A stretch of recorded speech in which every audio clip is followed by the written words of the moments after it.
오늘 우리가 살피는 교회는 사대교회입니다. 5번째 소개되는 교회입니다.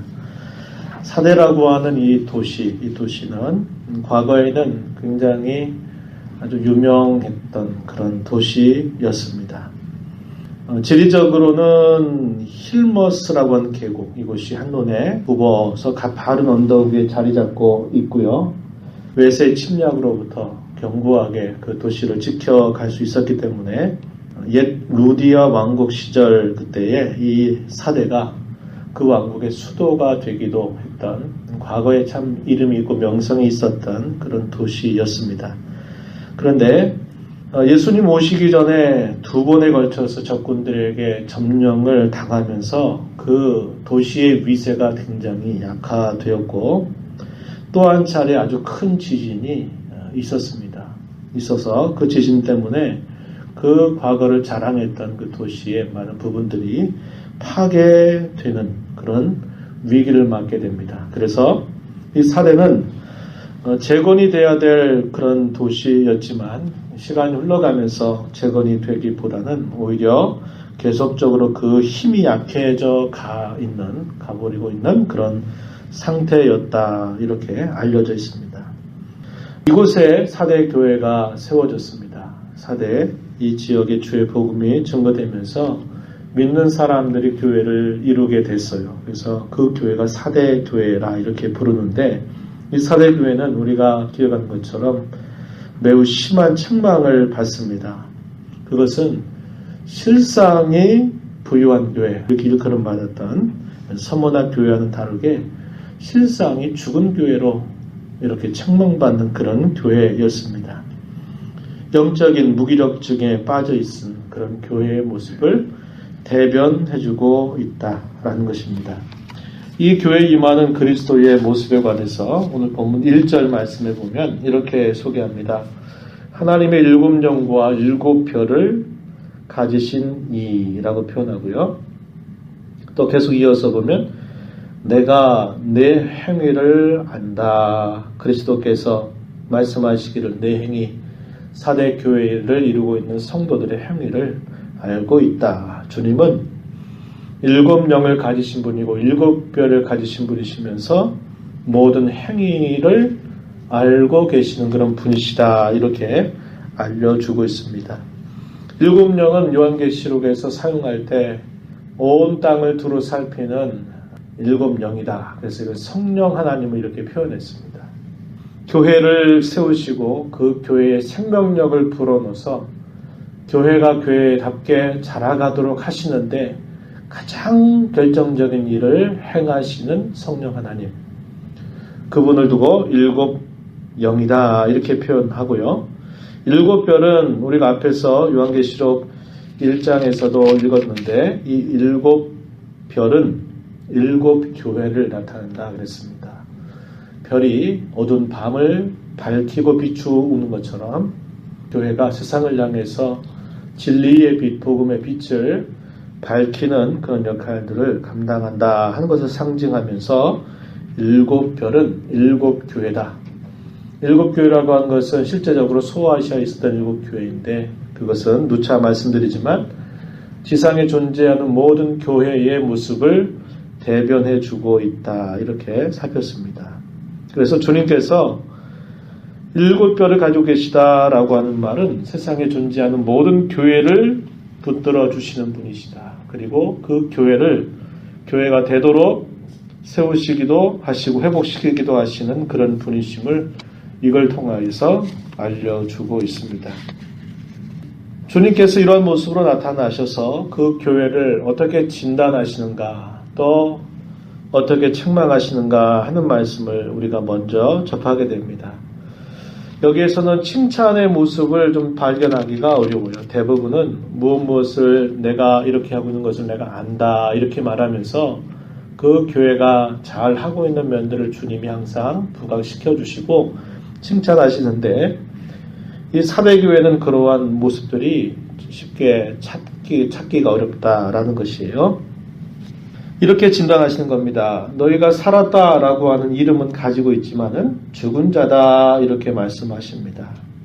1절 마지막 부분입니다. 살았다 하는 이름은 가졌으나 죽었다 이 말입니다. 실상이 죽어 있는 그런 상태에 있다라고 주님은 진단하고 계시는 것입니다. 겉으로는 살았다라고 하는 이름을 가졌다 이 말은 좋은 평판을 가지고 있는 교회임을 자처하지만 실상은 반대다라는 것을 알려주는 것입니다. 비교적 겉으로 보기에는 다른 지역에 위치했던 여러 교회들, 황제 숭배의 중심지가 되었던 도시라든지 이 교회 신전들이나 이 교회 신상들이 세워져 있었던 그런 도시들과 다르게 이 사대는 비교적 그런 지역은 아니었던 겁니다. 비교적 그런 외적인 그런 시련과 풍파가 없는 그런 도시였다는 거예요. 그래서 다른 도시에 비해서 비교적 이 사대에 위치하고 있는 이 교회는 겉으로 볼 때는 평온한 교회이었고 그 평온 가운데 큰 시련이나 또 박해나 어려움이 있지 않는 소위 말해서 평안한 무사안일한 그런 모습을 보이고 있지만은 영적으로는 죽은 교회라 이렇게 주님이 진단하고 계시는 겁니다. 무엇을 두고 죽은 자라 하시는지 직접적으로 설명해 주지는 않으셔요. 그러나 우리가 하나님 앞에 그들 행위에 온전한 것을 찾지 못했다 이렇게 책망하신 말씀 2절에 보면 그렇게 이야기하죠. 뒷부분에 내 하나님 앞에 내 행위에 온전한 것을 찾지 못한다 라고 책망하시는 말씀이나 또 4절 말씀을 우리가 넌지시 살펴보면 대부분의 모든 신자들이 자기가 입은 그 옷을 더럽힌 자들이다 라고 이렇게 말하는 것입니다. 단지 몇 명만 자기가 입은 옷을 더럽히지 아니했다라고 하시는 주님의 말씀은 대다수의 신자들이 자기의 옷을 더럽힌 사람들이다 이렇게 책망하고 있는 말씀이죠. 이것은 그들이 실제적으로 입었던 옷이 더럽다 이걸 뜻하는 말이 아닙니다. 성도들이 입어야 될 그런 의의 옷이 깨끗한 상태가 아니라 더럽혀져 있는 상태에 있다. 사대교회는 대다수가 그러하다라고 주님이 책망하고 있는 그런 모습입니다. 이런 말씀들을 종합해 볼 때 여기서 죽은 자라고 하는 것이 뭘 뜻하는가? 그것은 조금 전에 이야기했지만 영적으로 아주 무기력한 상태에 빠져 있는 것, 또 다르게는 영적인 파산 상태에 놓여 있는 그런 모습을 두고 죽은 자다. 주님이 이렇게 진단하고 책망하신다는 것입니다. 교회다운 겉모습은 가지고 있지만은 실제의 그 내용과 그 본질이 결핍되어 있는 그런 교회를 두고 죽은 자다. 이렇게 주님이 말씀하시는 것입니다. 공허함과 위선이 가득 차 있는 모습임을 우리는 상상할 수 있는 것입니다. 교회가 겉으로는 하나님께 드리는 예배도 있고 그 예배 안에 드리는 헌금도 있고 또 교회가 어떤 일들을 감당하기 위해서 봉사하고 수고하고 애쓰는 것들도 있고 여러 모습들이 교회의 그 외형적인 모습들은 가지고 있지만 그러나 그 외형적인 모습 이면 속에 가져야 할 내실이 없는 그런 교회라고 이렇게 말하고 있는 것입니다. 경건의 모양은 가지고 있는데 경건의 능력은 부인하는 것이고 하나님을 섬긴다고 하지만 실제적인 모습 속에서는 하나님이 없는 자처럼 살아가는 그러한 모습이죠. 이 말이죠. 그래서 그걸 두고 공허하다, 형식에 치우쳐 있다, 내용이 없다, 본질이 빠져 있다 이런 표현들을 우리가 떠올릴 수 있는 그런 교회가 바로 사대 교회였다라는 것을 우리는 생각하게 되는 것입니다. 이러한 사대 교회를 향하여서 주님께서 권면과 경고의 말씀을 덧붙여 주시는데 권면의 말씀은 2절 앞부분에 보면 이런 말씀을 하세요. 우리 주님께서는 먼저 그들을 향해서 일깨어 그 남은 바 죽게 된 것을 굳건하게 하라 이렇게 말씀하십니다.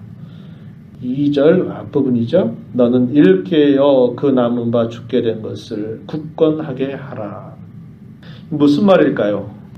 일깨라 이 말은 것은 깨어나라는 겁니다. 잠든 상태에 있지 말고 깨어나라는 거예요. 그 남은 바 죽게 된 것. 지금 상태가 굉장히 위태위태한 상태에 있다는 겁니다. 조금 남아있긴 하지만 그러나 이 상태가 대단히 위태로운 그런 상태에 있는 것, 그것을 말하는 거예요. 그 남은 바 죽게 된 것을 굳건하게 하라, 강하게 하라, 강화시켜라, 이렇게 주님이 권면하고 계시는 것입니다. 깨어나서 더 이상 이런 상태가 지속된다면 마침내 이제 꺼져버리게 되고 말 그런 교회다.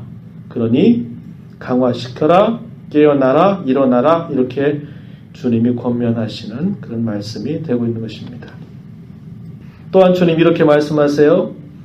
내가 어떻게 받았으며 어떻게 들었는지를 생각하고 지켜 회개하라, 이렇게 권면하고 계십니다.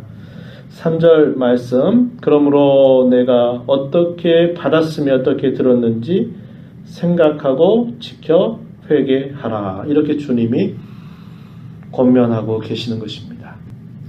이 권면하실 때 어떻게 받았는가, 어떻게 들었는가, 이게 뭘 말할까요? 뭐를 어떻게 받았는지, 뭘 어떻게 들었는지를 생각하라, 이렇게 말하는 것일까요? 뭐가 빠진 것 같아요? 하나님의 말씀이에요. 사도들이 전한 그 복음을 받고서, 그 복음을 듣고서 거기에 뭐가 세워집니까? 교회가 세워지잖아요. 비교적 어려움이 없었던 사대교회, 과거에 찬란한 그런 영광을 자랑했지만 지금은 별것 아닌 그런 상태에 놓여져 있는 이 사대라고 하는 도시에 복음이 전파되면서 그 복음을 받고 그 복음을 들으면서 교회가 거기에 세워지게 된 것입니다. 그렇죠? 어떻게 하나님의 말씀 혹은 어떻게 복음을 받았는가를 생각해 보아라. 어떻게 들었는가를 생각해 보아라. 지켜 회개하도록 해라. 회개한다 이 말은 가던 방향을 바꾸라 하는 그 말씀을 두고 회개한다, 이렇게 이야기하는 것입니다. 이렇게 권면하고 있는 거예요. 그 시금석이 뭐가 될까요? 기준이 뭐가 될까요? 잣대가 뭐가 될까요? 하나님의 말씀 혹은 복음, 이것이 잣대가 된다는 것입니다. 뭐라고 경고하시죠? 만약 일깨지 아니한다면 도둑같이 임할 것이라고 주님이 경고하시는 것입니다. 3절 뒷부분에 보니까 만일 일깨지 아니하면 내가 도둑같이 이르리니 어느 때에 내게 이르는지 내가 알지 못하리라, 이렇게 말씀합니다.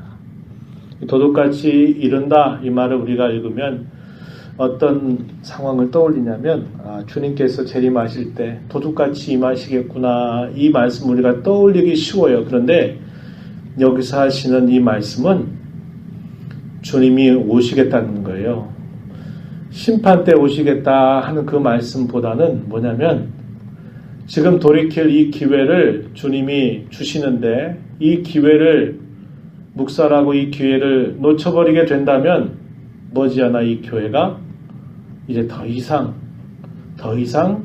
존재할 수 없는 교회처럼 될 것이다 이 말입니다. 주님이 그 교회를 벌하시겠다는 거예요. 그걸 말씀하시는 겁니다. 재림 때 심판 때 심판하겠다 그 이야기가 아니고 지금 빨리 이 말을 듣고 돌이키지 않는다면 내가 이 교회를 흩어버리겠다, 이런 말씀이에요. 이렇게 말씀하시는 대단히 위험한 엄숙한 그런 두려운 경고를 주시는 그런 말씀을 이렇게 표현하고 있는 것입니다.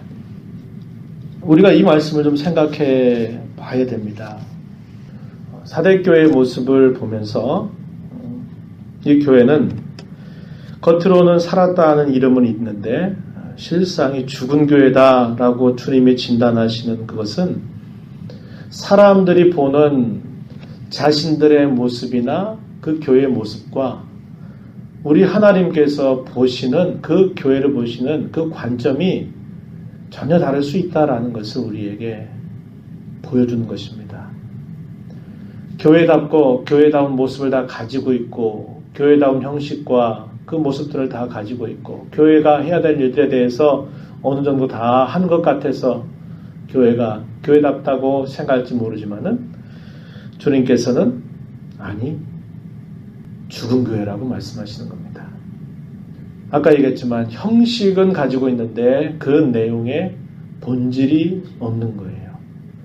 경건의 모습은 가지고 있는데 경건의 능력이 없어요. 그런 모습을 말해주죠. 교회로서 세상 가운데 선한 영향력을 발휘하도록 하시기 위해 주님이 주신 비유가 있죠. 너희는 세상의 빛이다. 너희는 세상의 소금이다. 이런 말씀을 주님이 하십니다. 그것은 교회가 세상 가운데서 선한 영향력을 발휘하고 그 교회가 세상을 변화시키는 어떤 하나의 동력이 되고 하나의 기관이 되어야 되는데 세상을 변화시키는 게 아니라 더 이상 아무런 영향력을 끼치지 못하는 것입니다. 신앙생활을 오래 했는데 삶에 아무런 변화가 없고 마음이 아무것도 바뀐 게 없고 이런 것들 다 여기에 해당되는 겁니다. 하나님 말씀 읽어요. 말씀을 듣기도 합니다. 하는데 그 말씀이 내게 삶에 아무런 영향력을 끼치지 못해요. 말씀은 말씀이고 나는 나예요. 이런 철저한 이런 외면, 철저한 이런 분리, 철저하게 신앙에 무능력한 그런 무기력증에 빠져있는 상태, 이걸 두고 말씀하시는 겁니다. 직분은 목사인데 목사로서 말씀을 가르치고 또 기도한다고 하는데 목사답게 살지 못하는 것, 이것도 다 여기에 해당되고요. 교회 가운데 내가 직분을 받고 있는데 그 직분을 받은 자로 내가 뭔가를 하고 있는데 일만 하는 거지 그 일 속에서 자기의 진정한 모습이 그 말씀으로 화합되지 않고 변화되지 않고 여전히 자기는 자기대로 살아가는 삶을 계속하는 건 뭡니까? 무기력한 거죠. 무기력한 거죠. 하나님 말씀을 들어도 그 말씀에 전혀 반응하지 않고 여전히 자기 사는 그대로 살아가는 그 모습, 이게 다 여기에 해당되는 겁니다. 그러니 이 말씀이 단순한 말씀이 아닌 거예요. 교회는 그 자체로서 자정 능력을 가지고 있습니다. 자정 능력. 그 자정 능력이 뭐예요? 스스로 정화할 수 있는 그런 힘을 가지고 있다는 거예요. 몇 년 전에 태안 앞바다의 기름 누출 사건으로 인해 가지고 그 바다는 더 이상 이제 회복되기 어렵다라고 사람들이 우려했습니다. 수많은 신자들이 그곳에 방문해서 기름때를 닦아냈고 그 주민들이 그런 일들을 하면서 그것을 힘을 모아서 조심하고 했더니 거기에 다시 예전보다 더 깨끗한 그런 청정 수역이 돼가지고 회복되어 있는 이 태안의 모습을 우리는 볼 수 있어요. 살 수 없다고 말했던 그런 생물들이 다시 그곳에 와서 거기서 살아가고 있는 모습을 보는 겁니다. 왜 그럴까요? 자정 능력이 있기 때문에 그런 겁니다. 사람이 더 이상 그걸 훼손시키지 않도록만 잘 보호하고 한다면 하나님은 이 자연세계 속에 스스로 정화할 수 있는 그런 힘을 하나님이 주셨어요. 교회 가운데 하나님이 자정 능력을 주신 것은 당연합니다. 그런데 그 자정 능력을 상실해 버리게 되면 어떻게 될까요? 그 교회를 뒤엎어버리시겠다고 주님 말씀하는 거예요. 우리가 일상적인 삶을 통해서 우리가 말씀을 보고요, 기도하고요, 우리가 하나님 앞에서는 우리를 생각하는 그런 일들은 끊임없이 우리의 일상 속에서 주어지는 기회들입니다. 그렇잖아요. 기회들이죠. 그것은 얼마든지 우리를 자정할 수 있도록 하나님께서 우리에게 주신 큰 기회들이고 힘인데 그것이 끊임없이 반복됨에도 불구하고 우리의 마음은 아무런 변화가 없고 우리의 삶은 아무런 영향력도 미치지 못하고 우리는 무기력증에 빠져있고 이렇게 된다면 주님께서 가만히 안 두시겠다는 겁니다. 어떻게 하시겠다고요? 내가 도적같이 임해서 내가 너희를 벌할 것이라고 말씀하는 거죠. 이게 다시 말하면 스스로 자정 능력을 상실해 버리게 되니까 스스로 정화할 수 없고 스스로 회복될 수가 없으니까 하나님이 개입하셔가지고 어떻게 하겠다는 거예요? 그것을 완전히 뒤엎어버리겠다는 겁니다. 어떻게 해요? 우리의 일상적인 삶이 아닌 비상상태로 우리를 이끌어가겠다는 것입니다. 우리가 뜻하지 못하는 위태한 순간을 만나게 하신다든지 우리의 몸에 큰 질고가 일어나게 된다든지 우리의 상상할 수 없는 여러 환경의 변화들을 우리 하나님이 흔들어가지고 자정 능력을 상실하는 것을 고쳐가시겠다고 이야기하는 겁니다. 근데 그 자정 능력을 상실하는 가장 중요한 시금석이 뭐냐? 하나님 말씀에 대한 우리의 반응이라는 거예요. 말씀에 대한 우리의 반응. 그래서 주님 뭐라고 말씀하시냐면 금방 우리가 읽었던 말씀처럼 내가 어떻게 받았으면 어떻게 들었는지 생각해라. 지켜라. 그리고 회개하라. 이 말은 너 있는 그 자리에 지금 이 상태로 가지 말고 이 상태에서 너 벗어나야 된다. 이렇게 말씀하는 거예요. 그저 나는 계속 세속에 빠져있고 계속 그 죄 가운데 빠져있으면서 이러면 안 되는데 이러다가 문제 생기는데 계속 이 생각만 하고 있고 그 자리에서 뛰쳐나와야 되는데 뛰쳐나오질 않는 겁니다. 자기 환경을 바꾸지 않고 자기의 생각을 바꾸지 않고 그냥 자기는 그대로 있으면서 이러면 안 되는데 건져 주셔야 되는데 국유력 해달라고 이야기하고 하면서도 자기는 정작 아무것도 안 바꾸고 그 자리에 있는 겁니다. 그렇게 되면 하나님께서 흔들어 버리시겠다고 말씀하시는 거예요. 우리의 자화상 같아요. 저는 이 말씀 보면서 제 자화상을 주님이 이렇게 보여주시는 것 같아요. 얼마나 많은 기회들을 줬습니까?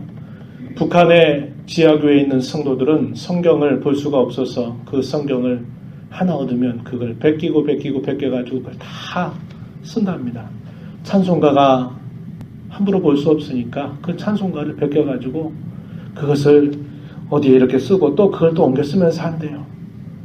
그렇게 풍요롭지 못한 그렇게 열악한 환경 속에서 그들은 있지만 그들의 신앙은 우리가 따라갈 수 없는 정도의 순수함이 있는 신앙입니다. 우리는 너무나 많은 걸 받고 너무나 많은 것들을 누리지만 결국 거기에서 아무런 능력도 없고 무기력증에 빠져있는 상태에 놓여 있는 것입니다. 주님이 남한에 수없이 세워져 있는 우리의 모습, 우리의 교회의 모습과 북한의 박해 가운데 놓여있는 지하교회의 모습을 보고 주님은 어떻게 말씀하실까요? 살았다는 이름은 있지만 너희는 죽은 자다. 이렇게 말씀하실지 몰라요. 북한의 지하교회 성도들이 남한에 있는 교회의 타락을 위해서 기도한답니다. 염려해서 기도한대요. 신기한 일이죠. 왜 그럴까요?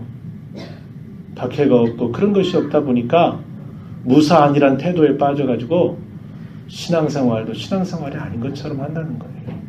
그러니 그들이 남한 교회를 위해서 기도한답니다. 기도한대요. 우리는 우리가 우월하고 우리가 높은 자리에 있는 것처럼 생각할지 모르지만 그 박해 가운데 있는 성도들의 그 순전한 신앙은 우리하고 수준 자체가 다른 것입니다.